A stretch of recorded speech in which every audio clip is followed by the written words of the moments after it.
4 दशकांपासून नक्षलवादाने त्रस्त असलेल्या बालाघाट जिल्ह्यातून आज एक घडामोड घडली। पहिल्यांदाच एका महिला नक्षलीनं बंदूक खाली ठेवून शांततेचा मार्ग स्वीकारला आहे। 23 वर्षाच्या सुनीतानं आपल्या हातातली रायफल सोडून मुख्य प्रवाहात परतण्याचा निर्णय घेतलाय। ही फक्त आत्मसमर्पणाची घटना नाही, तर हिंसेवर मात करणाऱ्या एका स्त्रीचा धाडसी निर्णय आहे।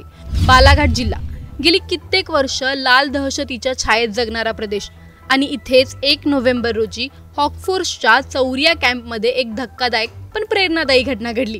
वय वर्ष 23, छत्तीसगडच्या बिजापूर जिल्ह्यातील रहिवासी, जी गेली 2 वर्ष माओवादी नेता रामदेरच्या अंगरक्षकाच्या स्वरूपात काम करत होती। ती 2022 मध्ये नक्षल संघटनेत सामील झाली होती।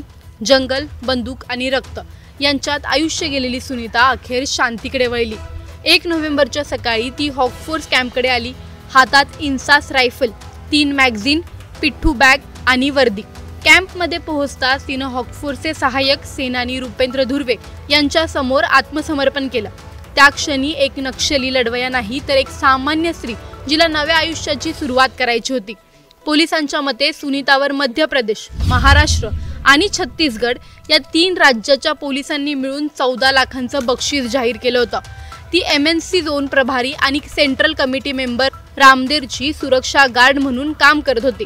रामदेरचा गट मध्य प्रदेश, महाराष्ट्र आणि छत्तीसगडच्या सीमेवर सक्रिय होता।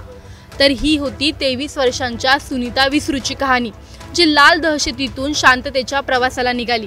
जंगलातून बाहेर पडून ती आता नव्या आयुष्याची सुरुवात करणार आहे। पण प्रश्न इथेच आहे की किती सुनीता अजून त्या जंगलात अडकल्या आहेत?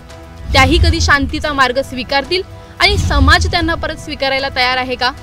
सुनीताचं हे आत्मसमर्पण एक सुरुवात ठरेल का, की फक्त एक अपवाद राहील? हेच पाहणं आता बाकी आहे।